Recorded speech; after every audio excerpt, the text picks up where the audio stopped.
Great. Welcome, everybody. I'm really so excited to get ready for Shavuot with you all by learning the Azharot this evening.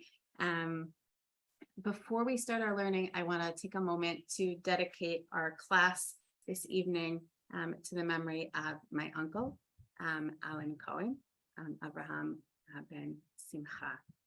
He passed away 2 years ago on Rosh Chodesh Sivan. So this is our second year remembering him. And I just, before we jump into the sources, I just want to share that I have so many memories of my Uncle Alan singing the Azharot together, gathering together on Shavuot afternoon. I know some family members are on the call as well, and we would gather together. He loved music. He loved the traditional melodies that we used on different holidays and different occasions, including the Azharot.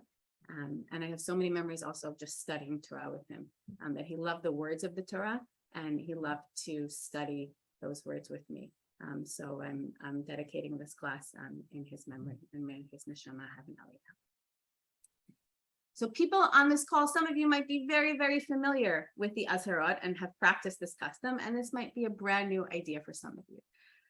Before we jump in, I just want to and please use the chat, and you can feel free also to raise your hand, and I'll help unmute you. Can anyone tell me how many mitzvot we have from the Torah? Don't be shy. 613. Great. Okay, how do we know that we have 613 mitzvot besides the number of seeds in a pomegranate? Torah tziva lanu Moshe. Okay, say more. Gershon, yeah? It's 611 plus 2. 611 plus 2. Thank you. So we're going to look at that inside. As Gershon shared with us, there's a number of ways. I'm just going to meet you again. There are a number of ways that the rabbis figured out. I see somebody said the Rambam. We're going to go back way pre-Rambam. We're going to sort of bridge the gap. A lot of what we're doing tonight is thinking of before the Rambam came on the scene, how did people think of the mitzvot? How did they count, enumerate the mitzvot? And how did they keep track of them? And the Azharot we're going to look at are a primary way that many communities, bridging the gap from the Talmud to the Rambam and continuing, as we see till today, past the Rambam, that communities kept track of all of the mitzvot in a very dear and beloved way. So I'm going to share my screen, and you also have the sources there, but don't be shy to use the chat. So as Gershon, thank you for preceding this Mishnah. So we'll just learn it inside. This is at the end of Makot. Some say this is at the end of Makot because Makot is for punishments. And after dealing with so many punishments, right, that we can get in trouble by not doing the mitzvot, the rabbis say, oh, actually, the mitzvot are actually good things. It's not just things that get you in trouble, right? That if you don't do them, you get a slap on the wrist but actually mitzvot are amazing. They're wonderful opportunities to do the right thing in the world. And so Rabbi Simlai famously said, right? There were 613 mitzvot taught to Moshe. We understand this. We're going to see some controversy about this to be biblical or deoraita level mitzvot, or 613. There are 365 negative mitzvot, meaning lo ta'aseh, don't do this, corresponding to the number of days in the year, meaning every day you say, don't do this. Right? Every day of the year you have to remember not to do these things, perhaps. Right? They don't all apply all 365 days. And 248 positive mitzvot, aseh, things to do. Those correspond to the number of, not bones per se, but parts of a man's body, 248, right? So the world and us are all connected with the number of mitzvot, right? It's a beautiful way. It's another way of remembering it. So then Hamnuna said, how do we know this? Mikra, where do we learn this from? Where does this 613 come from? And as Gershon said, Torah tziva lanu Moshe, Morasha, right? So Torah, the gematria, shit me'ah v'chadzer. So Torah, the gematria, the numerical value of Torah is 611, right? 200, 400, 200, 6, and 5. and we're still missing 2. Where do the other 2 come from? And they say, no, Anochi, the first 2 commandments are from God, from the Gibora. They heard them directly from God. And then they said, Moshe, this is enough. This is too much from us. We can't do it anymore. So that's how we get the 613 mitzvot. It's sort of taken for granted. Can we zoom in more? Sure, I'm happy to zoom in more. Thank you for that feedback. Is that better? Yeah. Great. Thank you. So there's not a lot of controversy about this number 613. Okay, the Zohar Harakia, who we will look at more in detail, goes through and says there is some a large consensus that this is the appropriate number for the mispar, right? To enumerate the mitzvot. And there's no doubt, ein bo safek klal. Everybody agrees the number is 613 in the Talmud, in the Midrashim, and the Geonim, which are the bridge builders from the period of the Talmud to the period of the Rishonim, who we happen to know, right? Rashi, Ramban, we know them a lot better. The Geonim, we're going to get to know a little bit tonight if you're not so familiar with them. They held this number to be fundamental, this idea of 613. And we're going to see also listing out what these 613 are. And the poets relied on them and composed shirot upiyutim, songs and liturgical poems. And it became a minhag to read them on Shavuot in the Beit Knesset, so that and nobody expressed any doubt about this custom. The reason he's saying this, we're going to see, is the Rambam was not such a fan of this custom for a variety of reasons. But we're going to first establish the custom before we get to the Rambam. So the origin of the practice from the time of the Geonim. The first listing that, the full listing that we have of the 613 mitzvot was by Rav Shimon Kaya. He was in 8th century Babylonia. And he's mostly known by the name of the work, which is, right, the Baal Halachot Gedolot. He wrote all of the halachot together. And he tried to write out what are the list. What are these 613, 248 positive and 365 negative? So we see already that there is a real interest in systematizing, right? Even though Jews are living their lives and practicing halakha, like, let's list and enumerate what are these mitzvot. And in fact, it's only in the 8th century that we have, right, this list, which is a few hundred years after the closing of the Talmud. It follows the rulings of the Talmud and it organizes them systematically. All of the early Azharot we're going to see, most of the Azharot were based on the enumeration of the Baal Halachot Gedolot. And we're going to see there were some perhaps issues with that. The first example of Azharot that are still that are mentioned is a work called Ata Hinchalta, which means you granted a nachala is an inheritance. The Torah is our inheritance. It's the earliest known composition of Azharot, and it also follows the enumeration of the Bahag. Its authorship, right, this is quite mythical. It's ascribed to Eliyahu Hazaken, the brother-in-law of Rav Hai Gaon, but it's often, right, that's right, a real person, but it's often attributed to maybe, like, who's Eliyahu Hazaken? There's some involvement of Eliyahu HaTishbi, Eliyahu HaNavi, in composing this poem. It sometimes says the rabbis of the academy, right, in the subtitle. This work, Ata Hinchalta, was the first one, and many, many Azharot written. Azharot meaning these compositions of liturgical poems based on listing out the 613 mitzvot, by positive and negative. There's going to be different ways of organizing that thing. Many, many were written during that time. We do not have most of the ones written then. Rav Natronai Gaon in the 9th century Babylonia talks about how established this practice was already. It says, Nahagu lefareshet ha'azharot l'fnei kahal v'tzibor shenetzvu lishmoa. Our practice is to read the Azharot, the 613 mitzvot, in front of the congregation and public who have gathered to hear it. There were simple folk who requested that Azharot be said for them, so they would hear all 613 commandments in an organized way, al pi haseder piyom nitinatan al har Sinai, that they should feel like they're receiving not just the 10 commandments. We're going to think about that idea in a moment, right? What this practice is all about, but they're going to feel like they received the entire Torah on Shavuot, just like the entire Torah was received.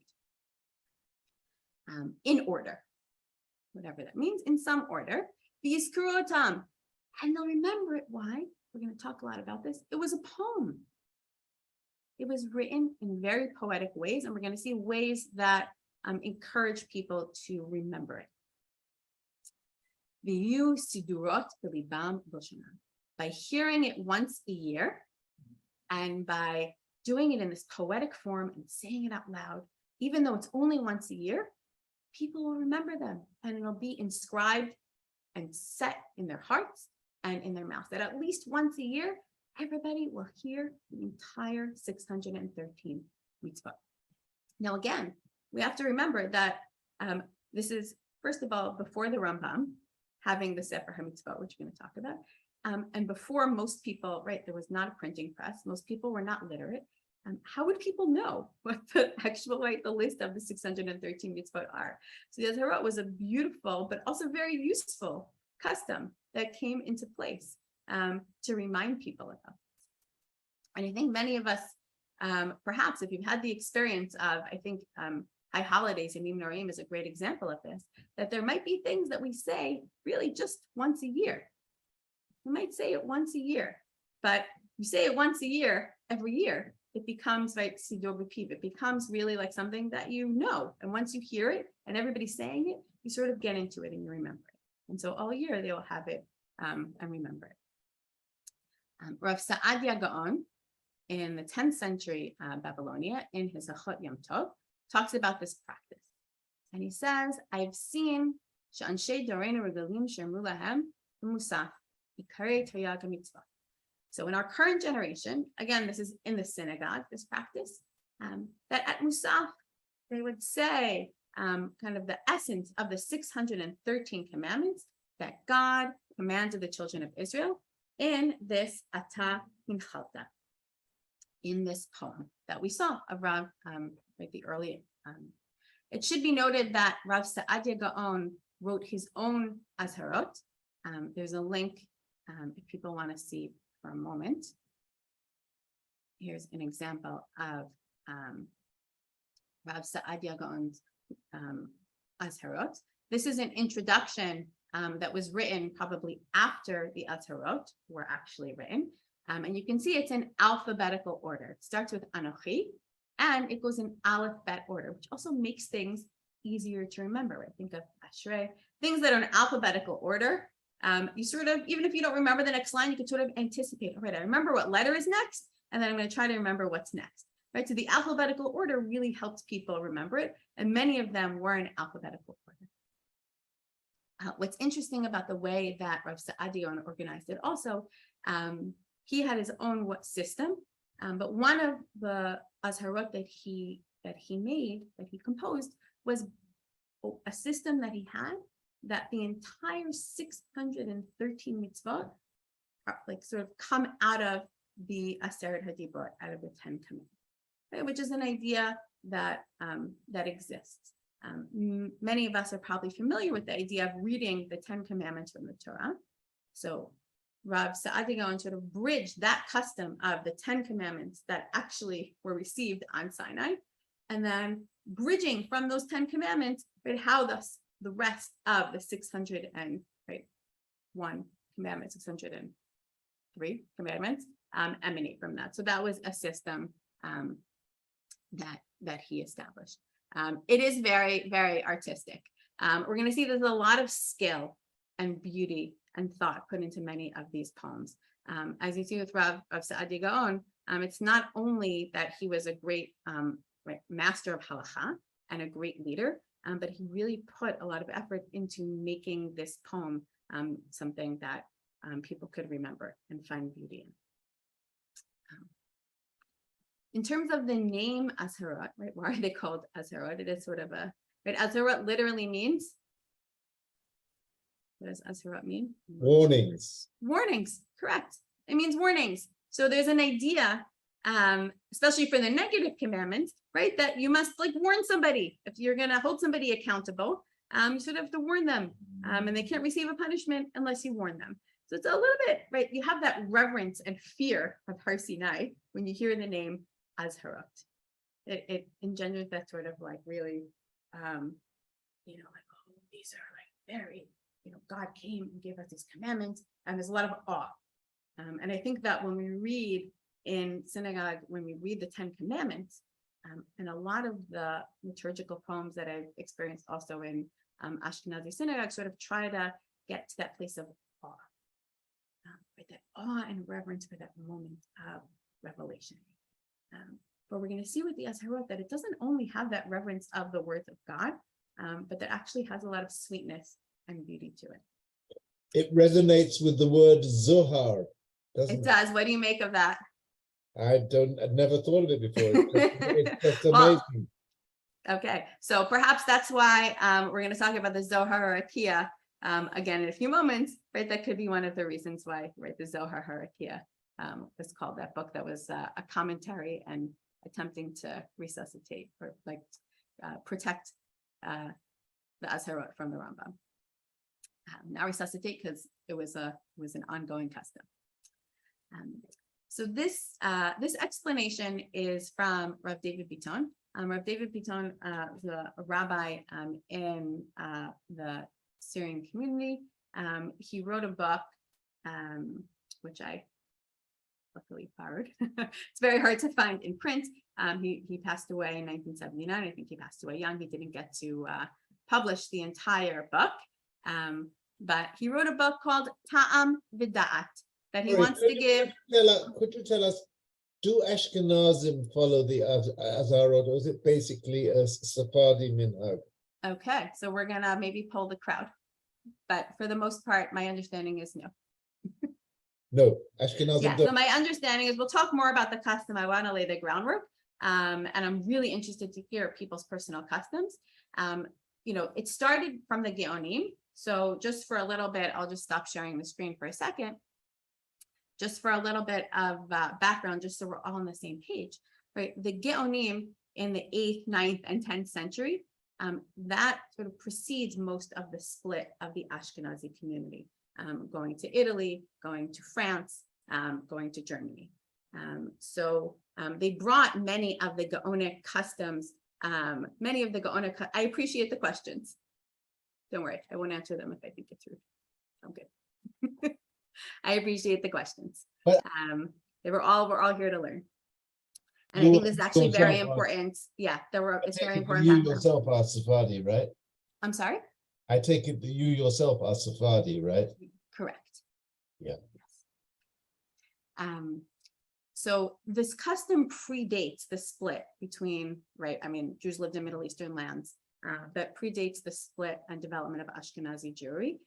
It seems to be that perhaps they brought the custom of Azharot with them, but that for the most part, that custom fell away.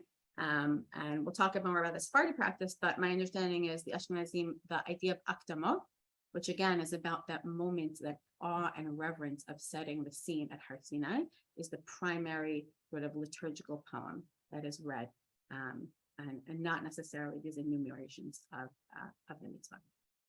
Okay, so I'm gonna share my screen again. So Rav David Biton in his book Ta'am V'Da'at, which he says, I'm gonna use the Azharot and I'm gonna give you some background, a taste and an understanding, right? Both like a nice feeling, a beautiful feeling for each mitzvah, and also some of the like scholarship behind each mitzvah in the Azharot. And he wrote this commentary. In his introduction, he says, why are they called Azharot? So we're going to see some gematria here as well. And he says there are some who explain the name Azharot, again, based on numerical value. If you take the word Azharot and you take off the Vav, you get 613, right? And if you write a chaser, right, without the Vav, parallel to the 613 mitzvot, which is a nice play on words. So it parallels. he says that it seems for the most part, the Azharot instructs regarding the warnings and punishments, right? That just reminds us we were given on Shavuot is when we accepted these. I mean, these are binding obligations that we are now responsible for. And there are many midrashim about Har Sinai and that moment of of accepting this as a binding obligation. And hence they're called Azharot. Like, we're teaching it to you once a year, so remember, you need to do it. And others think they're named after the original, an early Azharot, which began with the words Azharot Reshit Lamcha Natata, right? That you first, right, gave these warnings to your people. So there's a bunch of different reasons for the name Azharot. So we've gone through a little bit about the general history and practice of the Azharot. We're now going to think about the most famous Azharot. But before we can delve into the Azharot themselves, we're going to have to learn a little bit about the figure of Shlomo ben Gabirol. I must say that I grew up with the Azharot, and I had heard a lot about Shlomo ben Gabirol. I think even like in high school, I put on like some, big program about the golden age of Spain, and I wrote about Shlomo ben Gabirol. There's so little known about him, and for sure, what I heard about him, right in my high school in yeshiva or learning the Azharot was really not what Shlomo ben Gabirol was. And so I think it's important just to share like the complicated person and sort of the tortured genius that Ibn Gabirol was, because a lot of his poems are just so beautiful, so pure, and just their yearning, and that thinking of like who he was and what his life was like, and sort of what the significance of his work was. And trying to hold all that is somewhat complicated. So who was Shlomo ibn Gabirol? He had a very short life, as you see. He was born around 1021, perhaps, and died around 1058 in Spain. Right, so did not live for a very long time, but accomplished, right, composed a huge amount. Very prolific writer. He was a Neoplatonic philosopher and poet in Muslim Spain. Some called him the Jewish Plato, and he wrote some philosophical works. The most famous is called Fons Vitae, or the Fountain of Life. In fact, he wrote it in Arabic, and because Greek philosophy, and this is how the Rambam knew Greek philosophy, had been translated into Arabic and spread throughout Muslim Spain and the Muslim lands, people actually, for many centuries, like others that were not in the Jewish community, did not know that it was a Jewish philosopher that wrote this book. They thought it was a Muslim philosopher, because he really doesn't mention any Torah ideas in this book at all. It's really just focused on philosophy. And perhaps that was we're going to see some negative reactions that he got. Perhaps that was one reason why he got some pushback. He wrote an ethical treatise based on the different humors of the body and how one should act, using psychology, which are very forward thinking. And really how we know him very much in the Jewish community is composing liturgical poems. He wrote many reshuyot. A reshut is a poem, think of like things that we say often on the high holidays. It's a liturgical poem before a major part of tefillah, either nishmat, right, like the yotzrot that we say before the blessings of Shema. And they're resonant with many verses from the Torah, and get a person inspired and moved, so that when they get to that point in the tefillah, they really feel like ready for that. Perhaps one of his most famous, besides the Azharot, liturgical poems that was said in synagogues is called the Keter Malchut, the crowning glory, or the crown of sovereignty, which was said on Yom Kippur in many, many, many communities. It's quite a long liturgical poem, but it was said in many communities to have people think of like, what's the purpose of how to be repentant and how to approach God. So he's very well known for that.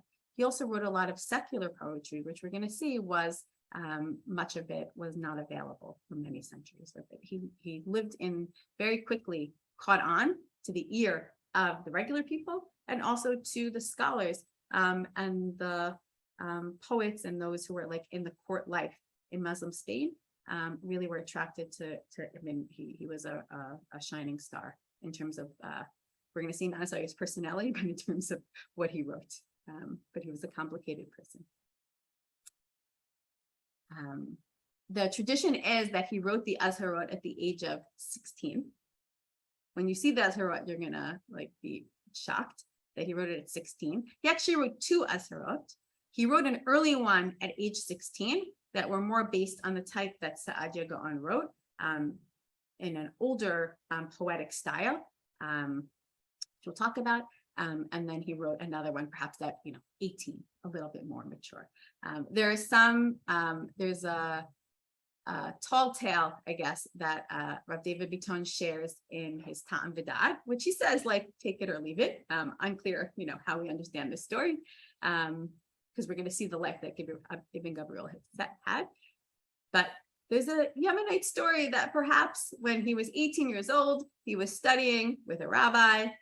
He actually learned mostly from his father, but he was studying with a rabbi, and the rabbi had a beautiful daughter, a very wise daughter, and said, whoever comes up with Pri Chadash, a wonderful new idea and something new, innovation, will win my daughter's hand. And the tradition that the story says is that Ibn Gabirol spent a couple of, very quickly, wrote down the Azharot on lots of different pieces of paper and strung them all around the Beit Midrash through the windows, and that when they came in, they saw them, I said, oh, I know this handwriting. That's Ibn Gabirol, and announced that Friday night, Ibn Gabirol, my daughter, are engaged. Now, this is not necessarily a historical story, but it gives you a sense of how, first of all, how we like to tell these stories about people, number one, but also just the genius, right? What might have inspired the beauty, because we're going to see there's so much love and beauty in it. So what inspired him to write it? Here's a little bit about Ibn Gabirol's life, and then we're going to jump into the Azharot themselves and study them together. This is from Peter Cole. If people are not familiar with Peter Cole, he is a professor of poetry. I highly recommend any of his translations and works on the poets of Spain, Ibn Gabirol, Shmuel HaNagid, and he writes a background to, he has a certain style of writing also, so that'll come forward.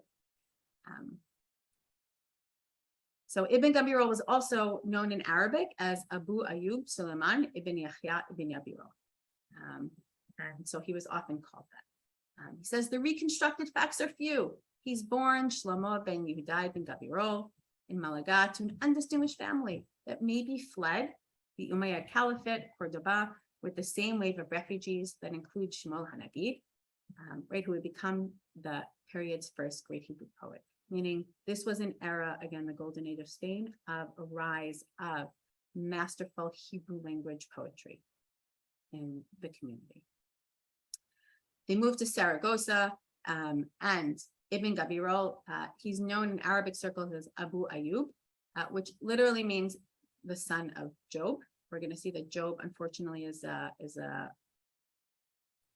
he maybe felt a lot of connection with the biblical character of Job. We're going to see he had many misfortunes and suffering in his life. So he's raised in the center of Islamic and Jewish learning. He's very precocious, and his father dies, so he's looked after a Jewish noble. And by the age of 16, he's writing very important, accomplished poems and important poems. He's afflicted with a disease that will leave him embittered and in constant pain, suffering from boils that scholars reason were caused by tuberculosis of the skin. We don't know exactly what he had, but it was clearly something very painful and really, really something that he just lived with. We can also infer from his poems that he was short and ugly. His patron dies, with this, we see some of the court intrigue in the background of Muslim Spain and how the nobles of Jewish community lived. And perhaps he goes to Granada to try to be with HaNagid. Again, things work out for a little while, but then wires get crossed, Perhaps he says something offensive, maybe there's jealousy, unclear, but still in his mid-20s, he's now left again on his own. Ibn Ezra writes of him that he was known for, of Ibn Gabirol, his angry spirit, which held sway over reason, and his demon within, which he could not control.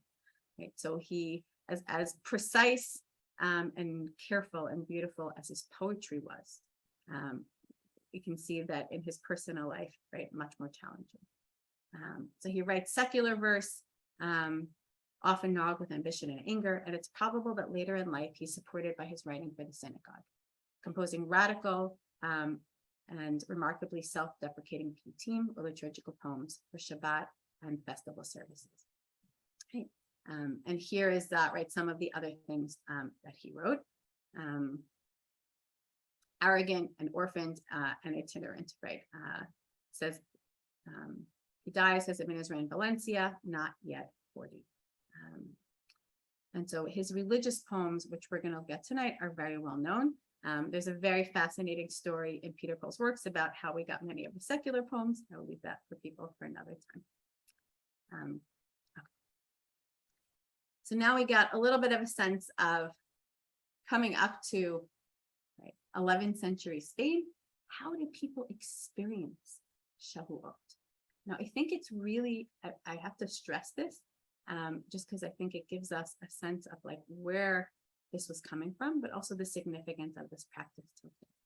He said this was pre-Rambam, this is pre-Maimonides. So there was not a list of the Sefer HaMitzvot in the same way that was so right today, that maybe lay people had, besides the Azharot.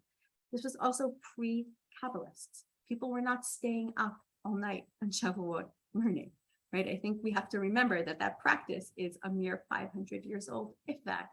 And that's not something that people were doing on Shavuot. So how were people, regular, everyday people, experiencing on Shavuot the idea of receiving the Torah?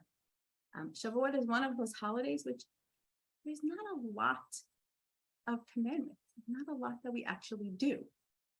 And the Torah is something that we do all of the time. And so what is it that we do on Shavuot sort of instill in us the grandeur of, or the beauty or the love that we have for Torah? I think many of us experience that today through learning Torah at a tikkun, but clearly that was not a practice that was existing.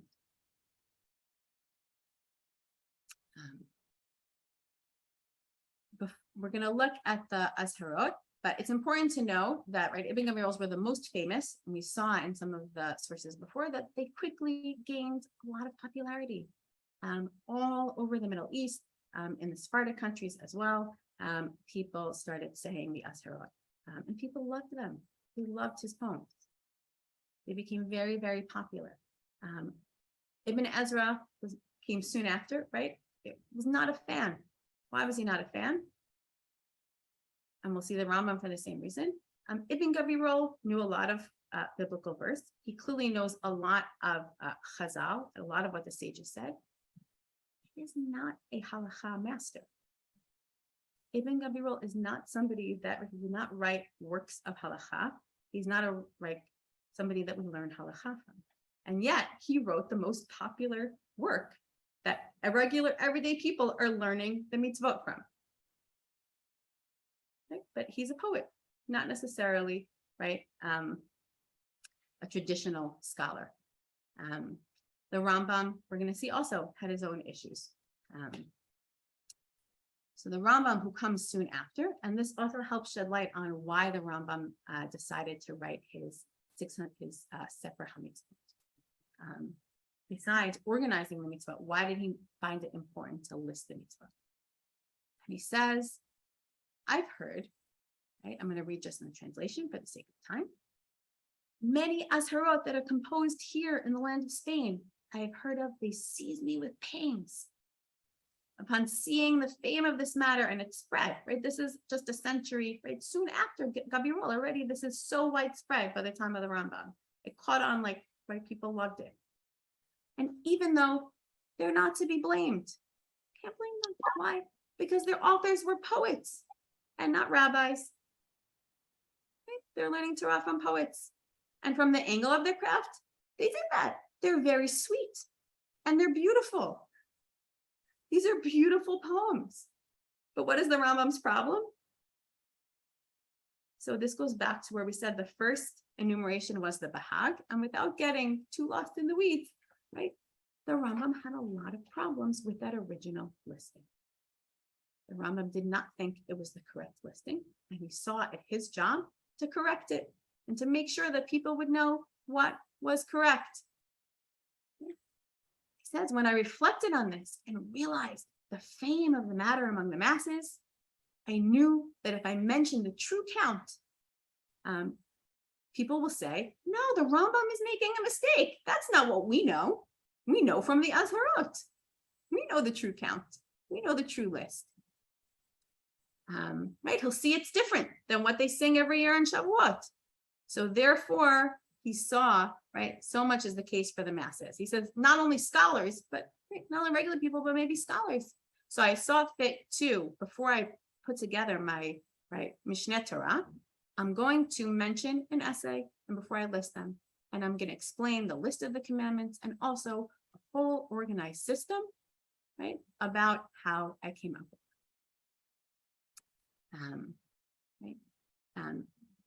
And he says that everyone knows the 613, and everybody knows the 365 and the 248. And this was not bumbled by anyone who counted the commandments, meaning everybody knows this is the number you end up with. But what were people confused about? What the mitzvot are, what to list as a biblical mitzvah, or what to list in this list. And that is what he's going to correct.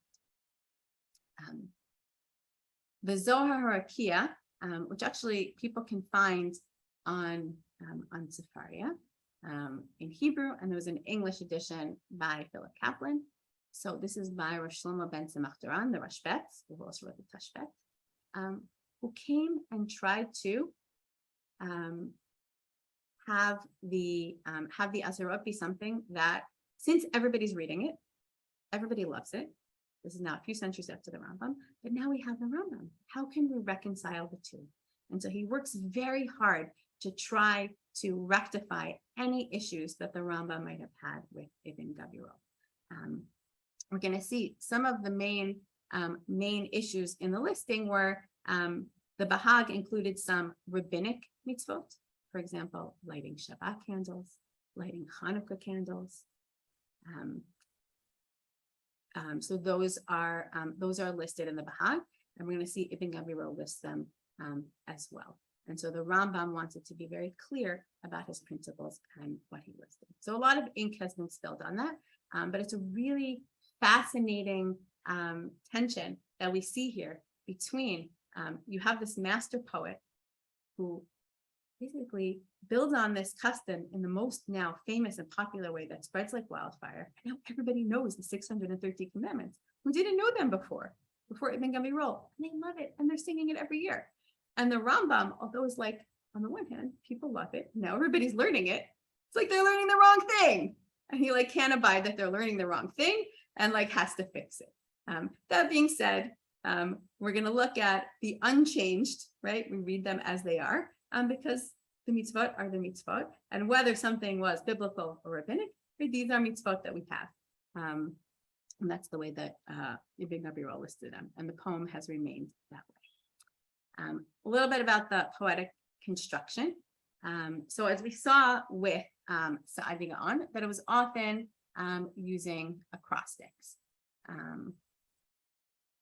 right, the aleph bet structure.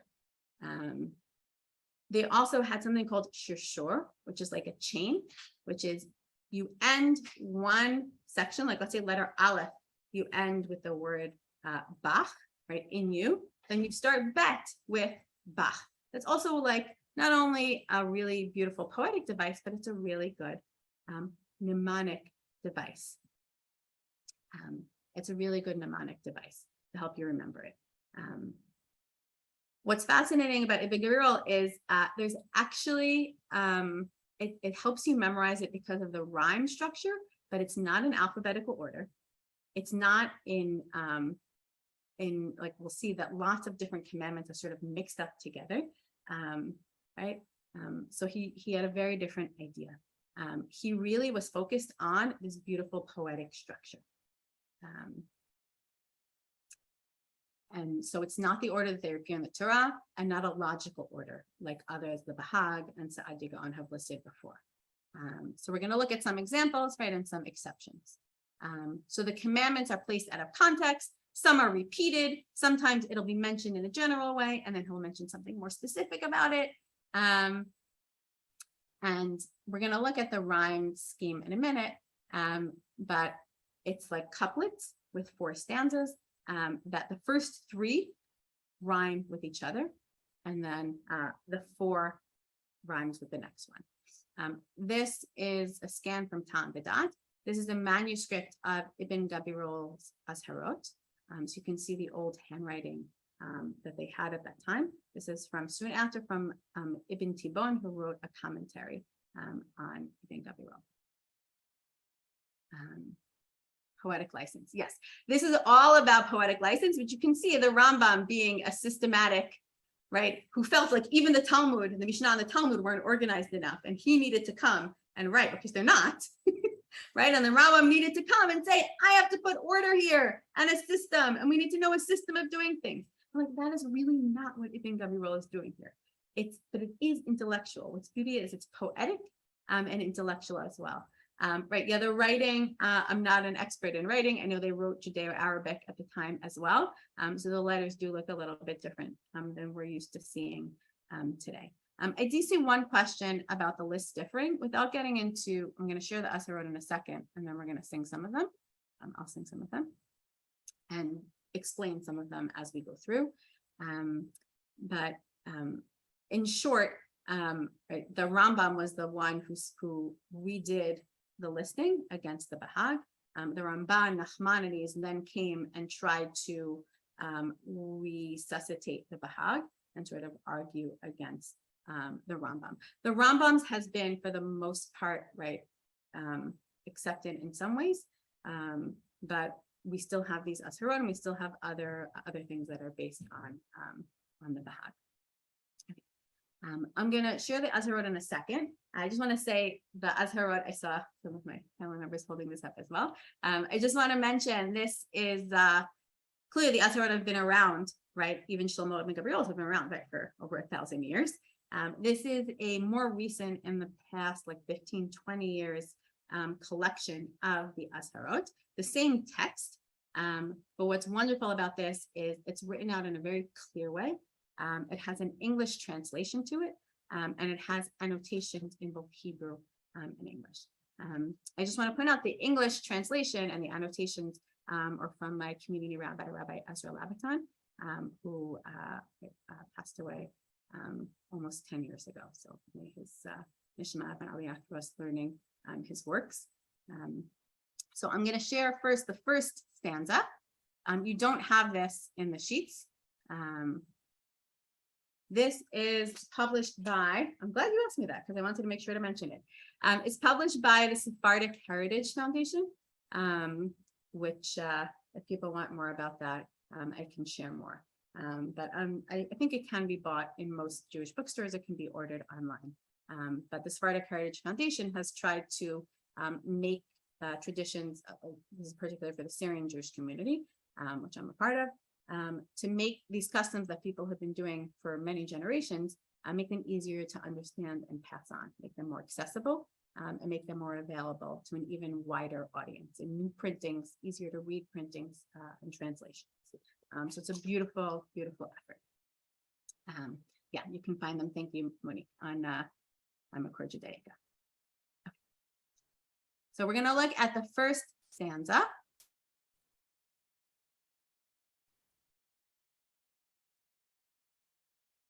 Okay. So there's usually a reshut, a poem that was written that is read before. And just I want to set the scene. So the Azharot are divided into positive and negative commandments. The custom, as I know it, and I would really encourage if people have a custom about it, to share it in the chat, is that this is not a custom. We mentioned that it was done in Musaf, but I think, and Rav David Bitton mentions this in his book as well, that actually, like, it's a little bit long, right? Think of Akdamot are a little bit long, right? It's a little bit long. It's all of the mitzvot. And people maybe don't have a lot of patience to sit on Shavuot in synagogue for this. And so it sort of moved to the home. So if you imagine on like a Shavuot afternoon, actually a community member from Israel just told me he's finding that like doing it in one day is a challenge. So I'm going to mention the diaspora custom, which is what I'm used to, and it makes it a little easier, is that we would gather together as a family. And thank God I have my grandfather here on the call, my grandmother, and some other family members who we do this together with and who instilled this custom in me. And God willing, we'll do it together this year. So at some point in the afternoon after lunch, everybody's had a chance to rest a little bit. So those long days of Shavuot, we gather together. There's usually desserts. There was particular sweets that people put out. There's a very big tradition of both dairy for a lot of reasons on Shavuot, and also sweet things of the sweetness of the Torah. Right, Simchat Torah being much later, right? Shavuot really has that sweetness. So there are very specific desserts that people would put out. There's some like biblical connections to some of those desserts. And so you sit at a beautiful table of sweets, you have a family coming around, and you sing these together. So on the first day, we would sing the positive commandments, and on the second day, sing the negative commandments. The book of Ruth also traditionally, this volume has that as well, that the first 2 chapters of the book of Ruth are sung the first day after the Azharot, and the second 2 chapters are read the second day. It's not going to be, I think, in the Ashkenazi Siddur. It's not a custom that was custom that was either not spread or lost in the Ashkenazi community. But hopefully a custom, I've taught this in many Ashkenazi communities on Shavuot, hopefully a custom that will be reignited. It's a beautiful custom. So these are the positive commandments.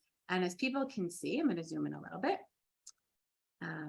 So you see like the first stanza here, the first couplet.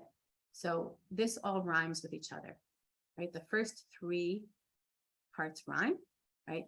So I'll just sing it a little bit and then I'll explain a little bit. Okay. Shimor libi ma'aneh, hayabim od ne'eneh, yirah ha'el umeneh, devarav haisharim. So that's the first stanza. And as you can see, it helps you, right, the beautiful rhyme and how brilliant he was. That not only putting the 613 mitzvot in an organized way, we're going to see a lot of references to biblical verses and Chazal, but also being able to rhyme in this way, right? Ma'aneh, ne'eneh, umeneh, right? And then these 2 rhyme at Haisharim and Nimharim. If you look even more carefully at the first 2 lines, you'll see one acrostic. Remember, I said it's not alphabetical. Many writers of poems, and especially liturgical poems, put their names at the beginning of the poem. So if you look at the beginning, you'll see Shin, right? Shemor, Shin, Lamed, Mem, Hey, Shlomo, Ben, Yehuda. So in that first line, right, with the poem and the rhyme scheme, right, he also put his name Shlomo ben Yehuda in that first line. And that's like, we're going to see a lot of treasures that are buried. I think one of the most incredible things about the Azharot, Rambam notwithstanding, is that he's a brilliant scholar. Right? He clearly knows the Torah very well. He knows Jewish practice very well. But also, like, there's many gems for both scholars and lay people alike to enjoy in them. Right, and he mentions the 200, 365, and 248. And even though the name is Azharot, he says, I want this to be sweet. And if we think about the custom of eating sweet things on Shavuot, and the idea, right, of the Heschel eating the scroll and it being sweet, it says, above all, I don't want this to be something that feels heavy and burdensome. And he wrote this poem in a way that people could really feel there's like a lightness and like it moves quickly, right? A really like light, beautiful feeling to accepting 613 commandments, which can feel very heavy and awe-inspiring, which is sometimes we want to think of. We're going to look at some of the positive positive commandments. Just to note, some of the people asked about some of the countings and some of the problems that people had. So here when he says, right, so first of all, you can see that these two things have absolutely nothing to do with each other. It rhymes and it sounds great, but when you think about it, you're like, did he put these together? Because, right, they really have nothing to do with each other, right? Working a Canaanite slave and doing a Brit Milah. No connection. This idea of working the Canaanite slave is a machloket in the Talmud of whether it's something that like it's a mitzvah to do it, so that you don't have, right, Jewish slaves, or is it like permission but not a mitzvah. So this is an example of where he decided to count this and include it in here, even though it's right, the English on the side. Is a mitzvah taseh, v'avadtem otam le'olam. Yes, exactly. That's the basis. If you look on the bottom, right, there's a machloket in the Gemara between Rabbi Akiva and Rabbi Yishmael about whether it's a mitzvah or a reshut. So sort of there's a tension around that. If people get this volume, I highly recommend it because in both the Hebrew and English side, it shows you the sources. The Sefer HaChinuch was written much later, but it was modeled after the Rambam, right, not the Bahag. So people can, it's sort of more, right, and give some of the background, the sources and the background, and why we do many of the mitzvot. Okay. Here's another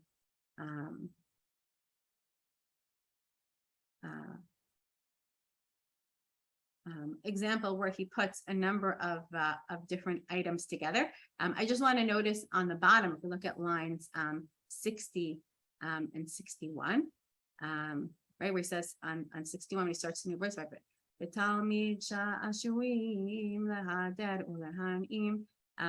he says, like, you should have a student who you can teach and delight and give pleasure to, but it makes the idea of like transmitting the Torah and teaching the Torah something beautiful, something that we delight in, something that you enjoy doing, right? Not only to our children, but to students as well. And that you should have a student, right, that you feel like that's your student, that you love that student and love learning and teaching that student. So it's not a dry listing, not only in the poetic form, but also he tries to evoke certain emotions with certain, or, you know, build a picture with some of the mitzvot. Here's another beautiful play on words, which we have to look at two together. It goes to the next page. So if you look at line 81,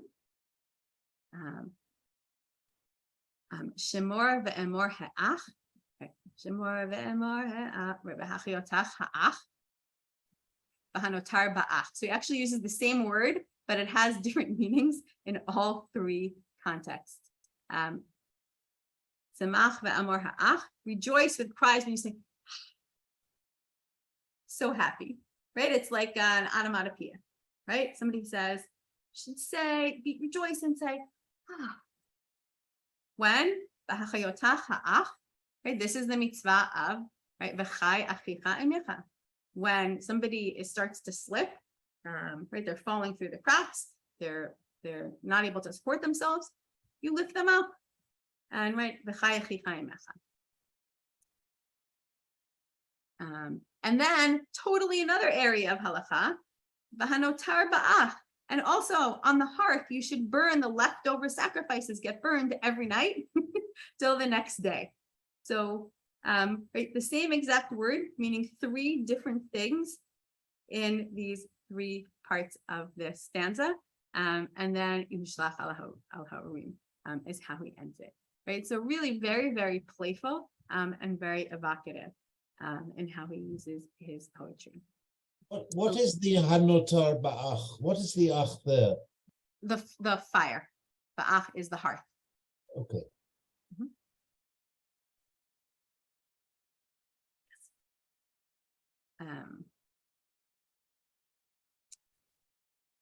And clearly probably not the most used word, but he used that word here for the rhyme scheme. So here's an example of something that the Bahag lists as a mitzvah, that we know is not a biblical commandment. And the Rambam would not list this in his positive, right, biblical commandments. It's a rabbinic commandment or a chovah. Something we must do is lighting Shabbat candles. We light Shabbat candles so that we can enjoy Shabbat, for Oneg Shabbat. And so that when somebody comes home, they don't eat in the dark and have a peaceful Shalom Bayit Shabbat meal. But that's not necessarily a biblical commandment. The Zohar Akia discusses it at length, doesn't include this in the listing, but explains it. Right? But again, different things, different, right? V'ha omer lenahel, v'ner Shabbat yahel, u'parshat hakel, v'shoftin im shoterim.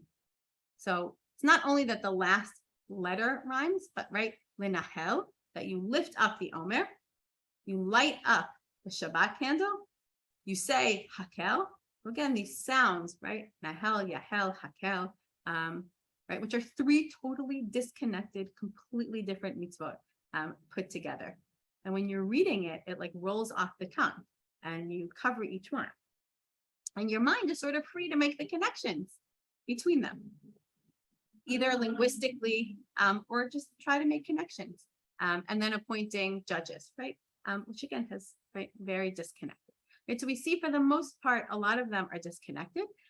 Some are grouped together. This is the towards the end of the positive commandments, where again he plays on the word Zohar and Azharot. So Techayena mahir v'tisena yahir v'hamazhir yasir kezohar hameorim. And he does this play on words of like the beginning of the Shemar Levi Maneh was setting the scene, the first sort of 20 lines of the amazing moment of revelation. Then he like jumps into this poem very quickly, goes through the 248 positive commandments, some of them only taking up 3 words, right? 3 words, next commandment, 3 words, next commandment, right? It's amazing to capture a whole mitzvah in 3 words in such a beautiful poetic way and rhyme it with everything around it and then move on. And then at the end, he closes off the positive commandments and says, right, you should be diligent, and those, right, who are arrogant, right, should be gone. And Hamazhir Yasir, one who warns others, will shine. Meaning, if you be a person, you spread this, right? We're singing it now on Shavuot. If you're that type of person that you remind people, Hamazhir, you're one of those people. Yazhir, you're gonna shine, right? Just such a like exquisite 2 different meanings play on words here. And how are you gonna shine? Like the Zohar, right? The brilliance of the luminaries. So extremely, extremely evocative language. So that's the some of the positive commandments. I see a question. Was he intended to be a halachic guide? No. I think that's very clear. That's very clear that he's not, I don't think he's putting himself forward as that you learn this as a halakha guide on the one hand. On the other hand, he clearly has a love for the Torah, a love for the mitzvot, and a brilliance of how to share this with others, right? So it's clear that he wants this to be something that people can feel connected to it. And I think one of the most beautiful things about the Azharot, we're going to look at a few negative commandments, is that it sounds beautiful, right? Any person can sort of pick it up. He also had a love for the Hebrew language, and you can see that. This was a period of time where the poets of Muslim Spain were trying to have a resurgence of the beauty, right? There was Arabic poetry all around them, and they were trying to model themselves after the Arabic poetry. And they wanted Hebrew to be like that. So since the time of the Tehillim, the Psalms, there had not been poems that were so like both thoughtful and like religiously and spiritually connected to God, but also so beautifully constructed. And so Gabirol really tried to put all of that together. Yeah, so he really wanted to show how much there was in the Hebrew language. I mean, I think that's why we see words in there that we're not so familiar with. And I think that's why modern, right, Israeli, they look back to Gabirol and the golden age of Spain to look at like, what is the Hebrew language possible of? But he's not trying to teach you halakha, right? That's the job of, right, Rav Saadia Gaon was. The Rambam was, but he clearly is trying to evoke a certain religious sensibility in people. But he puts enough in there that it's not only for the lay person. You see how many connections, I only put even just a few, but he puts so many connections to biblical references, as you saw, right? He puts in there lots of connections to rabbinic ideas, like for the tehillim, for wearing tefillin, he says te'edeh, you should like beautify yourself or wear it like jewelry. And we know that the rabbis think of tefillin as pe'er. It's what's beautiful. That's why mourners don't wear, right? In the beginning, they don't wear tefillin, right? So he weaves in so many of these ideas that people who know Tanakh very well and people who know Chazal very well can find those ideas in there. We're going to look at just a few of the negative commandments. Victoria. I'm sorry? Victoria, one of the things I saw, Yeah. you know, he'll use the language Yakar mi pininim, so Yeah. you think of Tehillim. There's so many, Yes. so many references to, you know, Tehillim and to prayer that we already know. Yes. And it's, you know, it's very three-dimensional. Yes. And I think each time you read it, I think that's why I appreciate so much the annotated versions. I'm not somebody who knows, right, Torah by heart. I think people who know Torah like a lot better will find a lot more in there. But a lot of the annotated versions will then say, like, this is where he's getting this from, or even his other religious poetry and even some of his secular poetry. People have made annotated versions and how much he's putting. And it's sort of almost a jumping off point because he's referencing it, but then also like trying to do something new with it in some sense, right? He wants to take you somewhere with it. So there's a lot of layers to it. So we're going to just look at let me just get some of the negative commandments. There's a different tune for the negative commandments. It's only slightly different.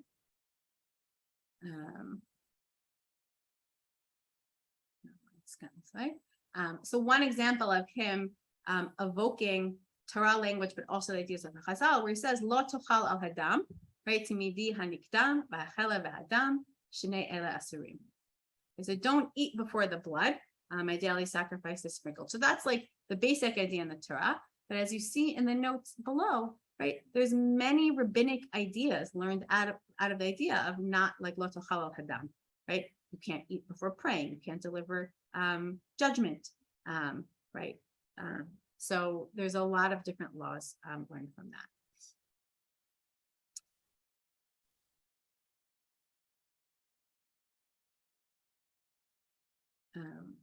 Right, here's another example of the negative, some of the negative commandments.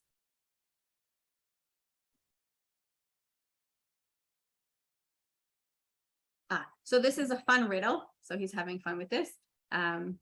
Sorry again for the but he talks about there are four, right? Arba nashin hen asura lekohen v'achat mehen keshera le'achirim. Right. So there's a little riddle between, right? It's not such a fun thing to read about when you're like, oh, these women cannot marry. By kohen here, it means the kohen gadol, right? So right, there's a little bit of a riddle here.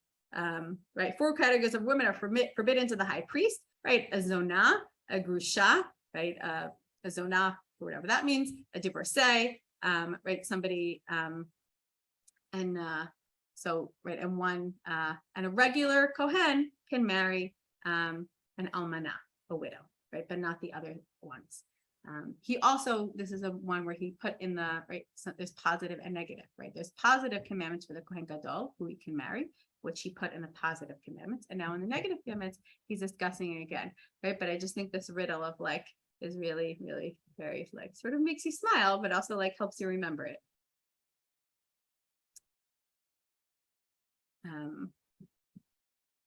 And then this is towards the very end of the negative commandments, right? Where he closes up this idea, right? V'yiten oz l'makah, right? V'nitko shofar. So he tries to really evoke again this nation that maybe, right, we're not so many people, right? We're few in number, and he goes to like a redemptive sort of place towards the end. I know I only just shared a very little bit you just got like a little bit of a taste of, first of all, of this significance of this practice. I would also be very interested in other melodies. The melody that I shared is the melody of the Syrian community. I think even with the Syrian community, I've most heard it. My mom's family, my grandfather here is Shami from Damascus, and that's the community I think that has really kept it very much, as a home-based practice. But there are probably it is a widespread custom. Thank you. It's very simple. Yeah, the positive and negative. Yeah, negative like goes down a little bit. But yeah.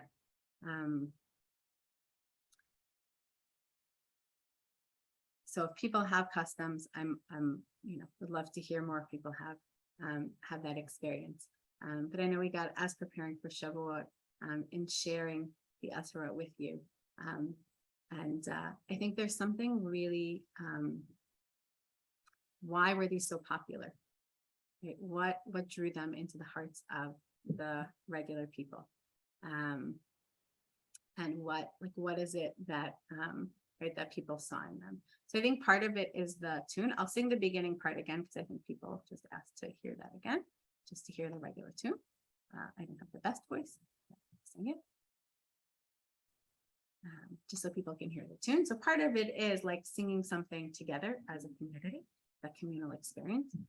So Shemor libi ma'aneh, heya bim od me'eneh, yira ha'el umeneh, devarav ha'isharim, vehu yislach ashema, vehu yarbe osma, vehu yiten chochma, vehavinim harim.